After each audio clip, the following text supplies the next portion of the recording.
Vamos a hablar del sistema digestivo, comenzando por la cavidad oral. Recordemos que la cavidad oral está delimitada en la región anterior por los labios y en la región lateral por las mejillas.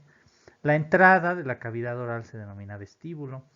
Podemos encontrar en la cavidad oral las encías, este tejido mucoso que sirve de transición entre la porción ósea del maxilar y de la mandíbula y la gonfosis de los dientes, las piezas dentarias.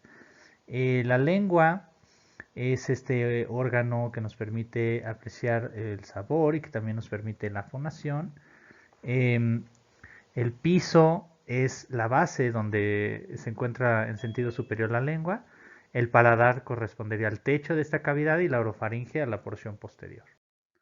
Los labios son dos, labio superior y el labio inferior. La porción de color diferente a la piel de los labios se denomina mermellón. El arco de Cupido corresponde a la región doblada o arqueada, valga la redundancia, de los labios, a la cual por encima aparece el filtrum y en el espacio el surco nasolabial.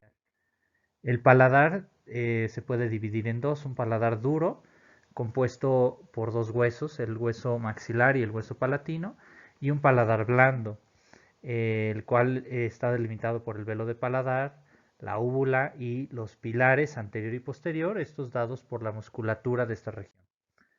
Los músculos de la cavidad oral son estos que aparecen aquí, el músculo palatogloso, que va del paladar hacia la región inferior de la lengua en sentido lateral, el palatofaringio, un músculo que va de el paladar hacia la región posterior de la faringe, hacia los constrictores, el elevador del velo del paladar o elevator veli palati, que se encuentra anterior al palatogloso, pero posterior al tensor del velo del paladar, y finalmente el músculo de la úvula. La inervación de la cavidad oral está dada por el plexo faríngeo, sobre todo por el componente del nervio espinal de este plexo, porque está compuesto este plexo por varios nervios, pero este por el componente del nervio espinal. Y el músculo tensor está dado por el trigémino. La irrigación está dada por las arterias palatinas mayor y menor. La lengua anatómicamente tiene una punta, una cara inferior y una raíz. La punta es la región desprovista del frenillo. La cara inferior es justamente donde está anclada a la base de la cavidad oral y se encuentra esta estructura, el frenillo, que le impide una movilización demasiado grande en sentido anterior. Y finalmente la raíz de la lengua, que es donde se ancla con sus demás músculos. El dorso de la lengua, que es la otra estructura que nos faltaba, tiene un surco medio. Tiene un surco medio y tiene un agujero ciego en la región posterior donde se encuentra el conducto tirogloso, que este conducto pues, es un remanente embrionario y habitualmente se encuentra cerrado. Y hay un surco terminal donde cambia el tejido de la lengua hacia la amígdala lingual. Las papilas gustativas se pueden dividir en tres: filiformes, que parecen pequeños dedos; fungiformes, que parecen pequeños hongos; y las circunvaladas, las más grandes. No confundir las circunvaladas con los orificios de las criptas linguales, donde aparece la desembocadura de las glándulas salivales, algunas de ellas.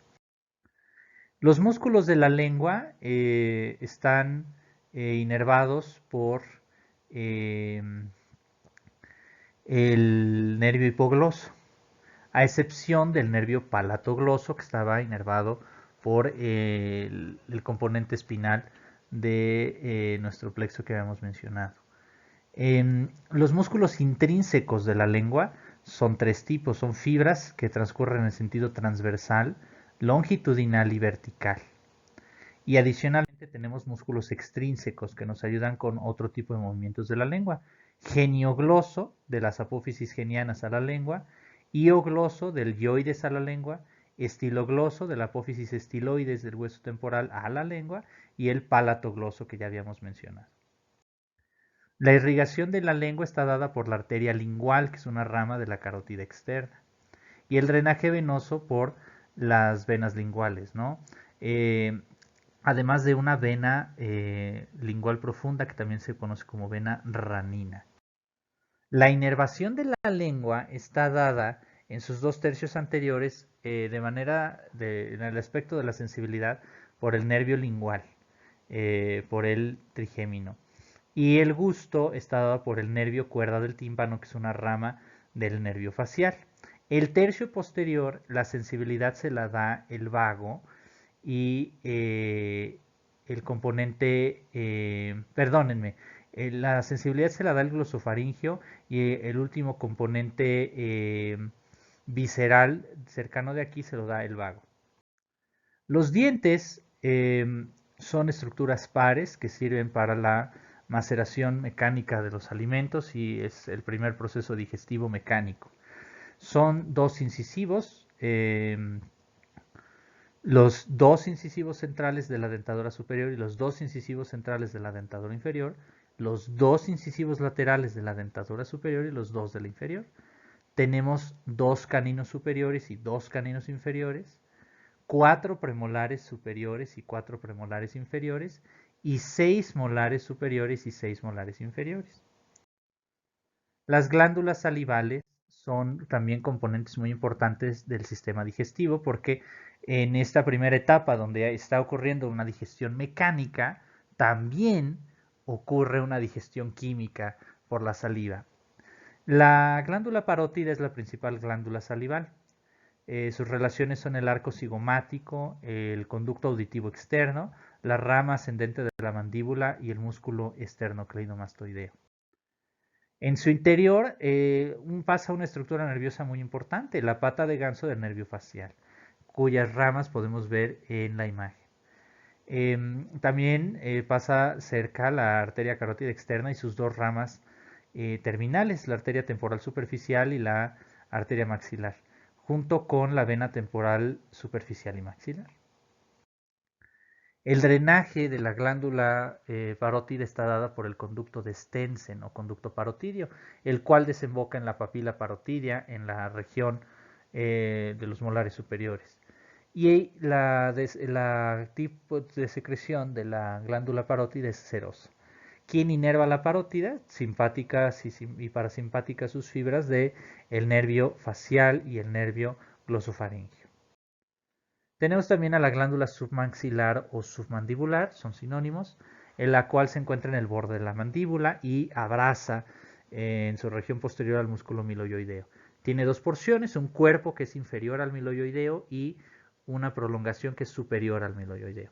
Y su drenaje está en la papila sublingual, que se encuentra en la región anterior del frenillo. La glándula ahora sublingual se encuentra en el piso de la boca, es anterior al músculo miloioideo y superior a la glándula submandibular y drena múltiples conductillos cercanos aquí en el pliegue sublingual y su secreción, al igual que el de la glándula submandibular, es de tipo mucoso. El esófago ahora es el tubo que conecta la cavidad oral con el estómago. Se extiende desde la faringe hasta el estómago y está compuesto por tres porciones, la porción cervical, la porción torácica y la porción abdominal. Las capas del esófago son las que siguen. Tiene un epitelio interior, una lámina propia y una capa muscular de la mucosa. Eso corresponde a la mucosa. Tenemos una capa mucosa, entonces, que le sigue una capa submucosa, una capa muscular externa y finalmente una capa serosa. El esófago cuenta con dos esfínteres. El esfínter esofágico superior, que se encuentra entre la faringe y el esófago y se abre cuando se deglute, y el esfínter inferior o cardias, que se relaciona íntimamente con el diafragma. Las relaciones anatómicas del esófago son varias porque se extiende desde la laringofaringe hasta el abdomen, por lo que sus relaciones serían en este orden: tráquea, aurícula izquierda, el bronquio izquierdo, la columna vertebral en sentido posterior, naturalmente la aorta y el diafragma. Hay dos capas de músculo en el esófago, la capa superior del esófago está también delimitada por músculo estriado, que es voluntario, y la capa más inferior está dada por músculo liso. Y la inervación motora de esta está dada por el nervio vago. Aquí podemos observar los sitios de estrechez del esófago que ocurre aquí en la unión faringoesofágica, donde nos encontramos al músculo cricofaringeo, y cuando llegamos también a la región del abdomen, la constricción diafragmática. La irrigación del esófago está dada por las arterias tiroideas inferiores en su región más superior, ramas de las arterias bronquiales, ramas directas de la aorta y por la arteria gástrica izquierda. Y el drenaje está dado por venas adyacentes que llegan en su sentido superior directamente a la cava superior y en la región abdominal a la unión portosistémica. Aquí podemos observar la transición del epitelio esofágico al gástrico, delimitado claramente por una región que se llama ora serrata, línea zigzag o línea en Z, que es el cambio del epitelio esofágico al gástrico.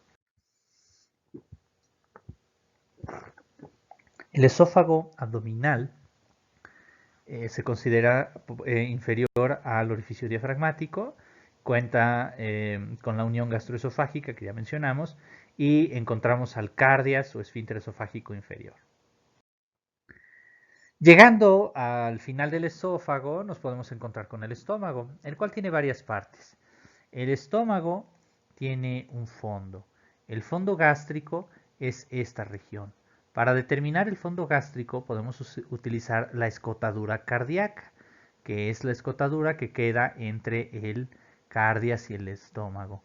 Y así podemos delimitar una línea horizontal y eso corresponde al fondo gástrico. El cuerpo es el resto del estómago hasta llegar a la región del antro. El antro es esta región en la que podemos nosotros encontrar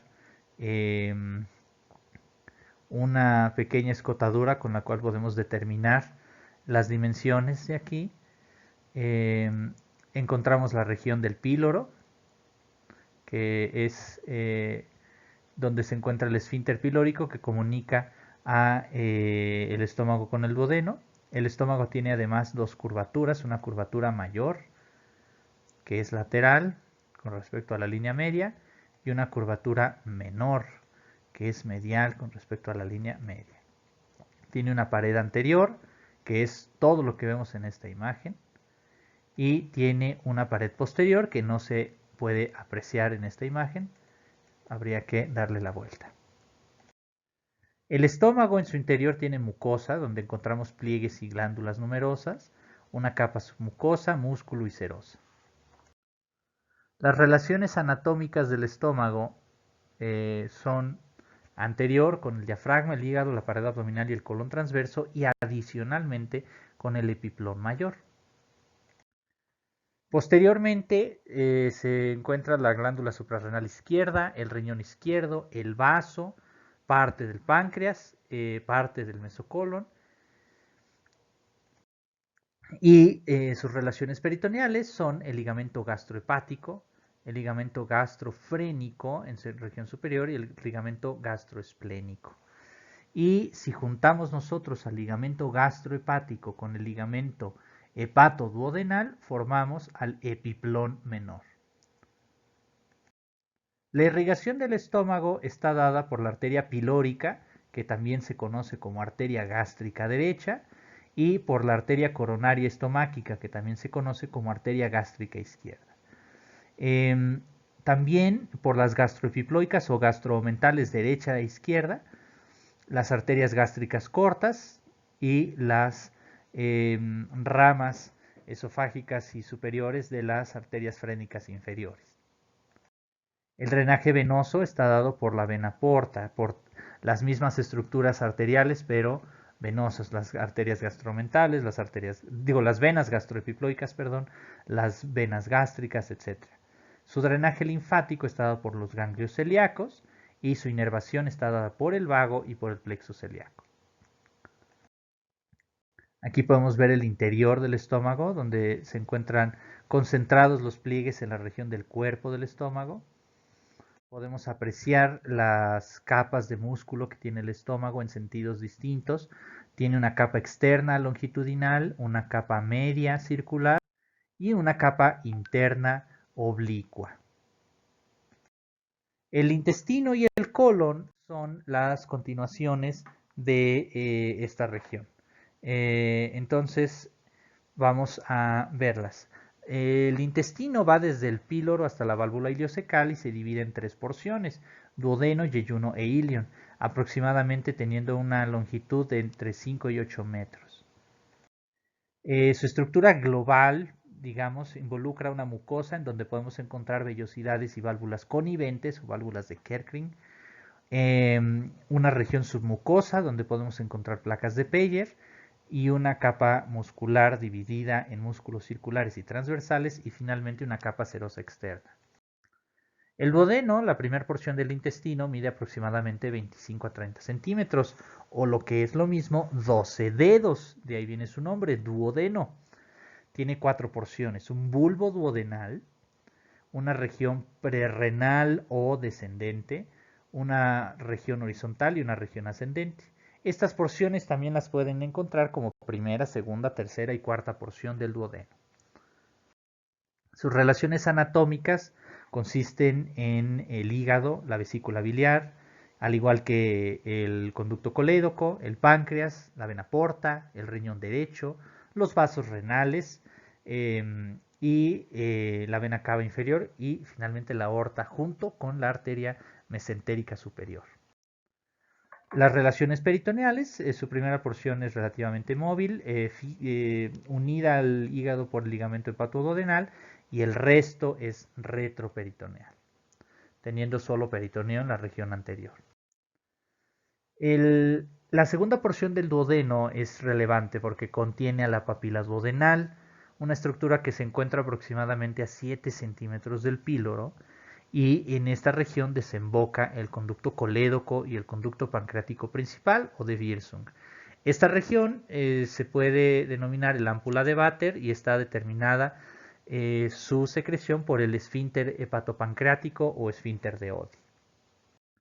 A continuación tenemos la irrigación, que está dada por las arterias pancreatoduodenales superiores e inferiores. El drenaje está dado por la vena porta y la inervación está dada por fibras autónomas y sensitivas del plexo mesentérico y del plexo celíaco. Aquí podemos observar las porciones del duodeno, podemos observar el bulbo duodenal y vemos a la ámpula duodenal donde se encuentra el ámpula de Vater. Posteriormente sigue el yeyuno y el ilion. Si dividiéramos estas dos regiones en quintos, notaremos que el yeyuno consta de las dos primeras quintas partes y el ilion de las últimas 3 quintas partes. Están fijos a la región posterior del abdomen por el mesenterio. El mesenterio es una estructura vascular y nerviosa, además de soporte, compuesta por 2 láminas, 2 hojas de peritoneo, en la cual contienen vasos mesentéricos, nervios, ganglios y grasa. Aquí podemos ver los vasos sanguíneos del mesenterio. Y podemos distinguir al yeyuno anatómicamente por 2 cosas. De manera quirúrgica, sin escindir sus estructuras, podemos notar que cuenta con arterias anastomóticas muy grandes, formando aros anastomóticos con arterias arcadas o rectas relativamente largas en relación a las que podríamos encontrar en el ilion. Y en su interior podemos ver que el yeyuno contiene una cantidad mayor de válvulas coniventes o de válvulas de Kerkring y una cantidad discreta de nódulos linfáticos, al igual que pocas placas de Peyer.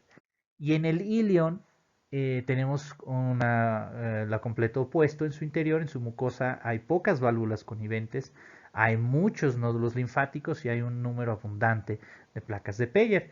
Y en el mesenterio también lo podemos distinguir por las arcadas anastomóticas que forman una estructura similar a una red y arterias rectas sumamente cortas, siendo comparadas con las del yeyuno.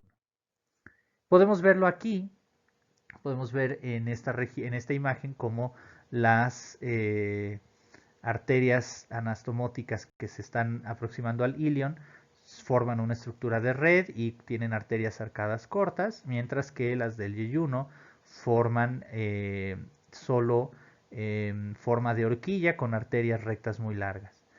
Entonces, la irrigación del intestino está dada por la arteria mesentérica superior exclusivamente. Tiene sus ramas yeyunales e ileales que son inconstantes en número. El drenaje venoso está dado de manera exclusiva por la vena mesentérica superior, por una situación muy similar a la de la arteria mesentérica superior. Está inervado por el plexo celíaco y el plexo mesentérico y contiene fibras autónomas y sensitivas. A continuación, después de la válvula iliocecal, tenemos al colon. El colon se divide en varias regiones. La primera región del colon es el ciego. Esta región. En el ciego podemos encontrar al apéndice vermiforme o apéndice cecal. Y en sentido superior al colon ciego tenemos el colon ascendente. Luego tenemos al colon transverso. El colon transverso es una estructura grande que cruza de lado a lado el abdomen. Luego tenemos el colon descendente. Y finalmente al colon sigmoides, porque tiene esta forma similar a la letra griega sigma. Y para terminar, el recto y el conducto anal. La estructura global del colon también es de mucosa, submucosa, músculo y serosa. En la mucosa podemos encontrar muchas glándulas mucosas y es una superficie predominantemente absortiva con una afinidad especial para el agua, algunas vitaminas y ácidos grasos de cadena media. La capa submucosa se encuentra inferior a ella, luego tenemos una capa de músculo en dos sentidos, nuevamente pues para poder propulsarnos en cualquier sentido, y una capa serosa en la cual hay apéndices epiploicos, y en esta capa serosa se pueden encontrar o visualizar las tenias y las austras. Las tenias son las cintas que transcurren en el sentido longitudinal del colon, y las austras son las prolongaciones laterales.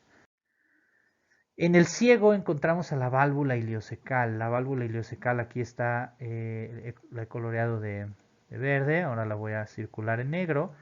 Está rodeada de peritoneo en su porción externa y es donde el ilion se conecta con el ciego.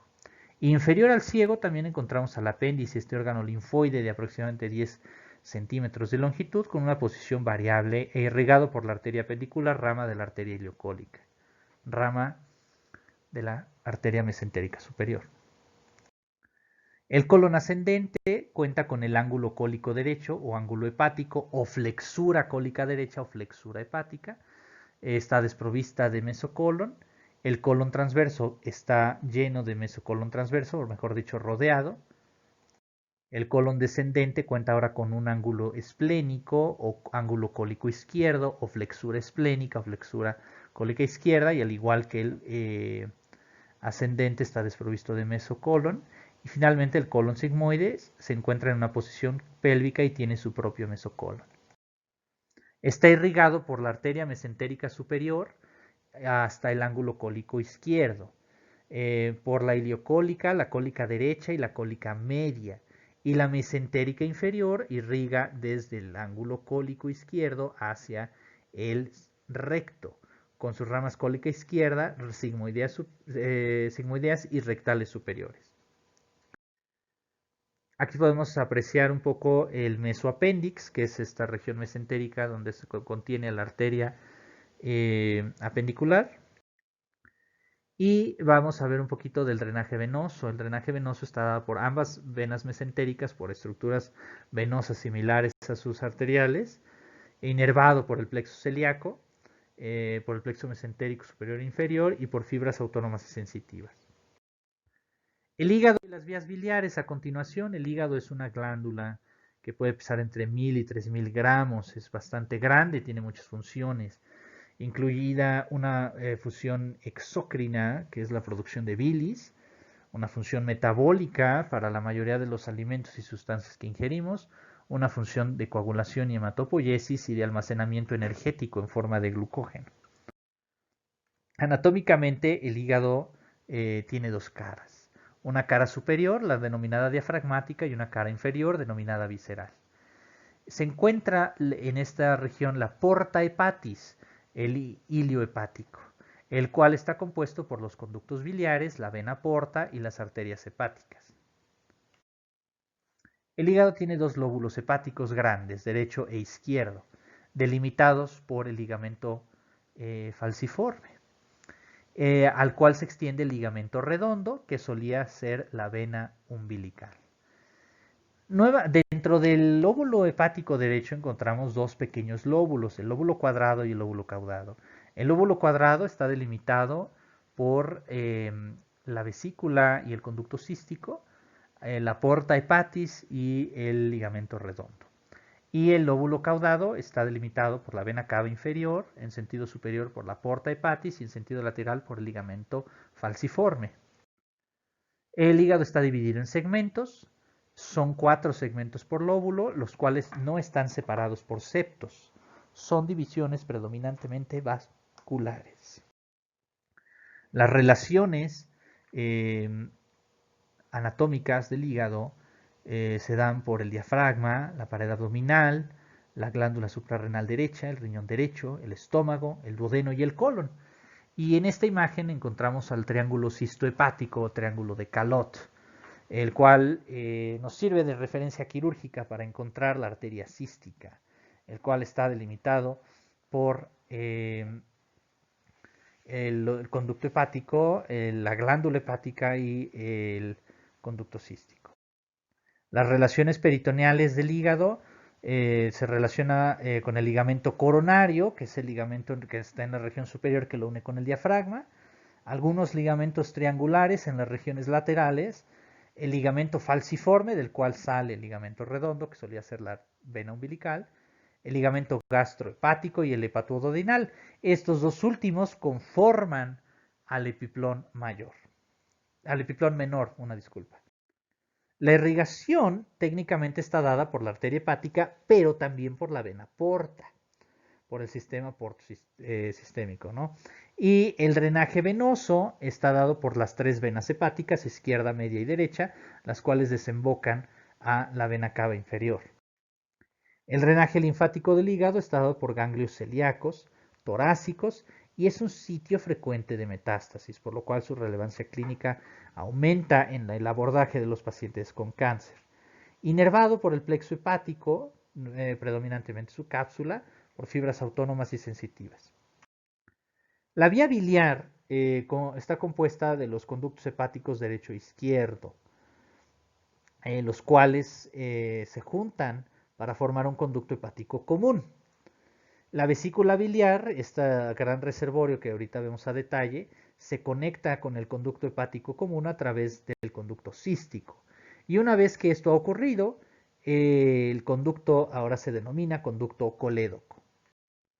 La vesícula biliar tiene un fondo, un cuerpo y un cuello. Su función es predominantemente almacenar la bilis y deshidratarla un poco, concentrándola. Está irrigado por la arteria cística. El colédoco mide aproximadamente 4-8 centímetros, varía. Se encuentra en el borde libre del epiplón menor, relacionado a la cabeza del páncreas y a la segunda porción del duodeno. Aquí se puede apreciar un poco de la anatomía de la vía biliar. Podemos ver aquí al conducto colédoco. Podemos ver aquí a la arteria hepática derecha y a la arteria hepática izquierda, a la vena porta, a la arteria hepática común.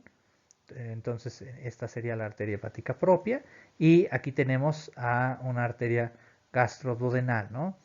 Entonces aquí en esta región posterior podríamos localizar en sentido superior la arteria cística, por ejemplo.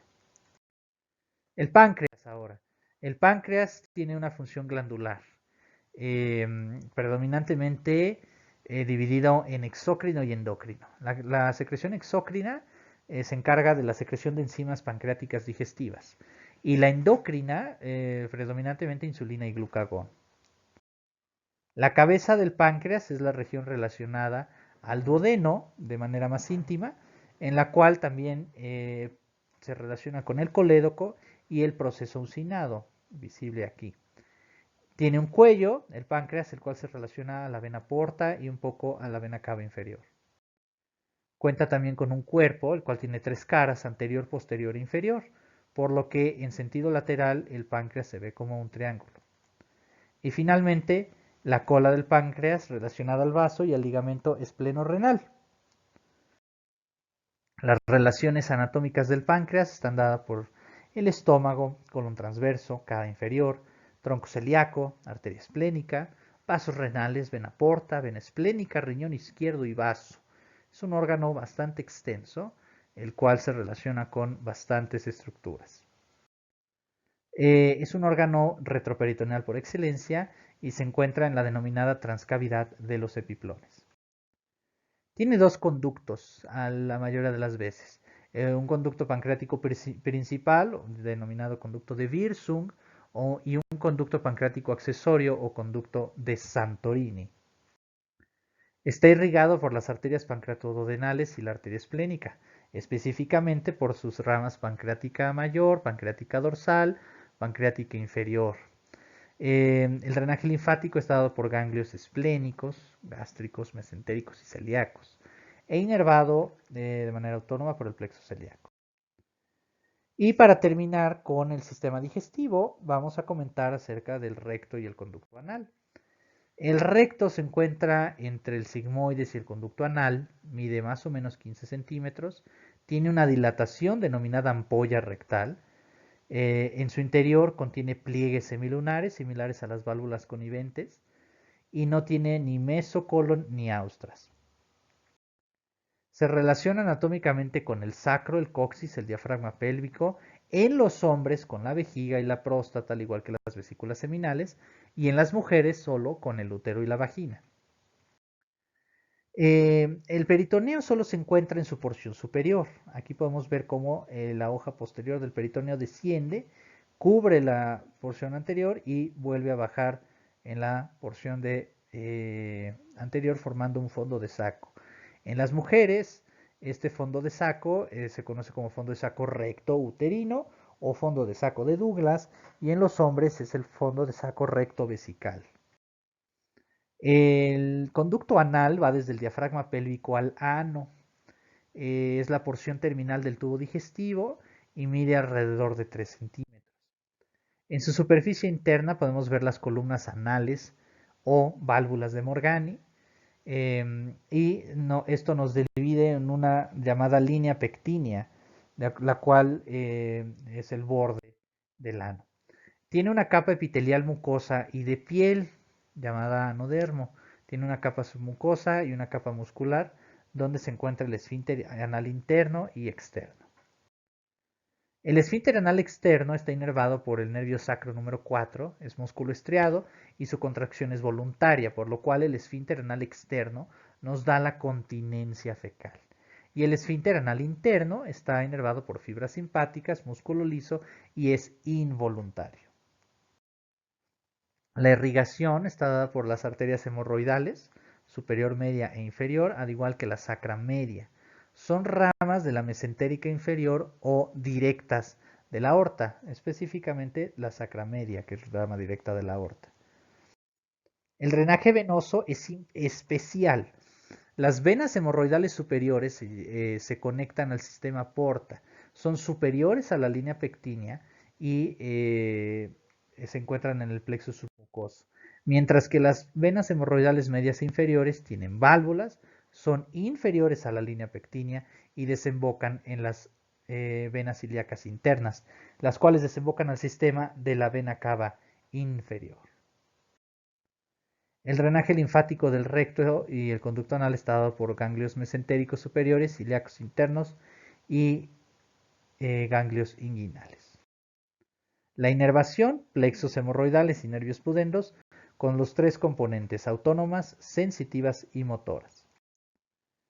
Vamos a hablar un poco del sistema endocrino, comenzando por las glándulas tiroides y paratiroides. La glándula tiroides se encuentra inferior al cartílago del mismo nombre, entre la vértebra cervical 5 y 7. Es una estructura habitualmente con forma de H, con dos lóbulos, cada lóbulo con un vértice, una base y tres caras. Y ambos lóbulos están conectados por una angosta estructura denominada istmo. Las relaciones de la tiroides está dada por músculos infrayoideos, faringe, sobre todo los músculos constrictores, la tráquea, el esófago, los nervios laríngeos recurrentes, la vaina carotidia y las glándulas paratiroides. Está irrigada por la arteria tiroidea superior, que es rama de la carótida externa, y por la tiroidea inferior, que es una rama del tronco tirocervical. Y ocasionalmente puede haber una arteria tiroidea media, una rama inconstante que se origina en el tronco brachiocefálico, la carótida común o el callado de la aorta. El drenaje venoso está dado por las arterias tiroideas superiores, que drenan a la vena yugular interna. Dije arterias, que es decir venas tiroideas superiores, las cuales drenan a la vena yugular interna. Las venas tiroideas inferiores, que drenan a las venas brachiocefálicas, e inervado por nervios simpáticos y por el nervio vago, sus ramas del laringio recurrente. Ahora las glándulas paratiroides, relacionadas con la homeostasis del calcio y con la secreción de paratormona, miden 6 milímetros aproximadamente. Su número varía entre 2 y 6 y son superiores e inferiores. Cuando son 6, son superiores, medias e inferiores. Aquí podemos observar un adenoma de la paratiroides, un tumor benigno de la paratiroides, el cual está siendo removido, y podemos ver las relaciones anatómicas. Podemos ver el lóbulo tiroideo izquierdo en la región derecha de la imagen. En la región posterior se puede apreciar la tráquea. Aquí se podría ver el lóbulo tiroideo derecho. Continuando con el sistema endocrino, vamos a hablar de las glándulas suprarrenales, glándulas pequeñas que pesan entre 30 y 60 gramos, localizadas habitualmente en el polo superior del riñón, pueden estar en los polos laterales, son retroperitoneales, rodeadas por la fascia renal y tienen una forma piramidal, como las glándulas que hemos visto hasta ahora. Su función se divide dependiendo de su región anatómica. La corteza está encargada de la producción de esteroides, andrógenos y estrógenos, mientras que la porción interna o médula secreta adrenalina y noradrenalina. Están irrigadas por las arterias suprarrenales superiores, medias e inferiores. Las arterias suprarrenales superiores son ramas de las arterias frénicas inferiores.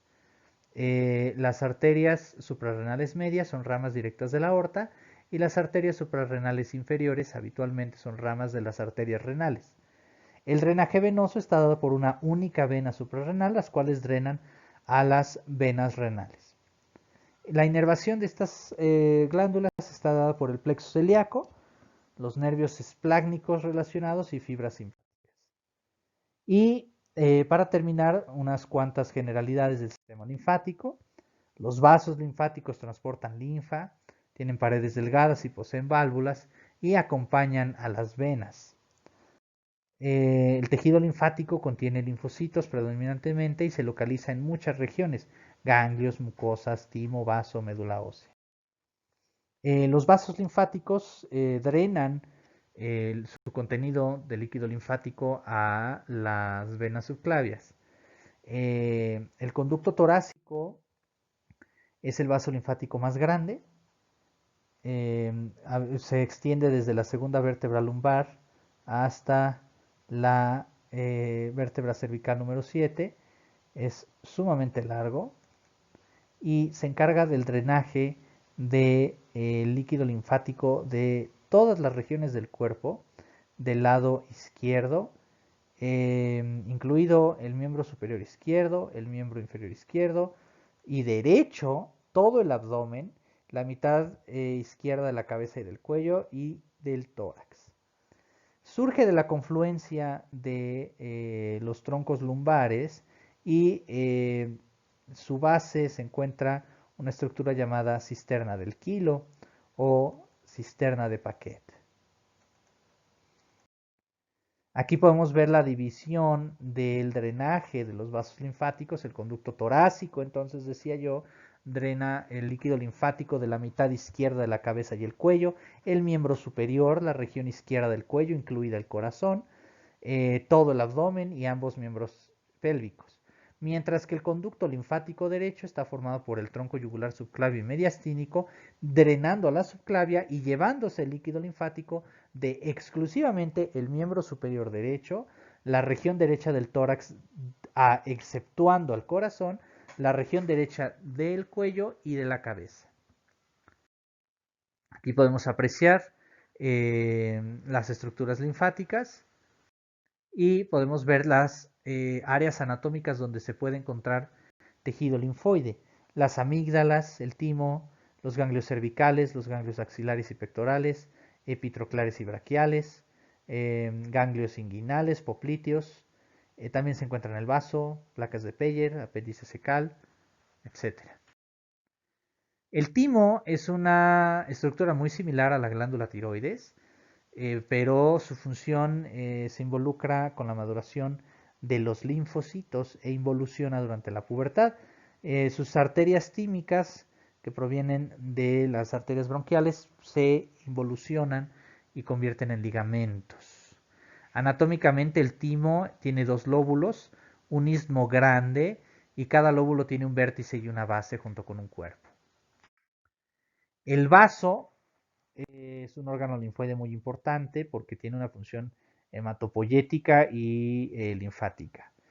Tiene dos caras, una cara diafragmática, sería la cara lateral, y una cara visceral, en la cual podemos encontrar al hilio esplénico. Tiene un borde superior e inferior, también le pueden llamar polo posterior y polo anterior. Las relaciones anatómicas con el diafragma, en su cara diafragmática, con el estómago,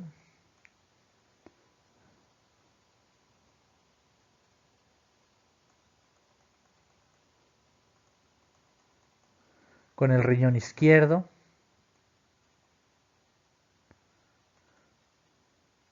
el colon y el páncreas.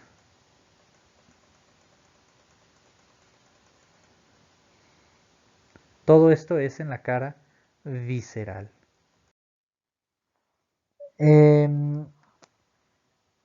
Las relaciones peritoneales, pues adelante del ilio es un órgano intraperitoneal, posterior ya no lo es. Está relacionado al ligamento gastroesplénico y al ligamento espleno-renal. Irrigado por la arteria esplénica, sus ramas terminales, drenado por la vena esplénica e inervado por el plexo celíaco.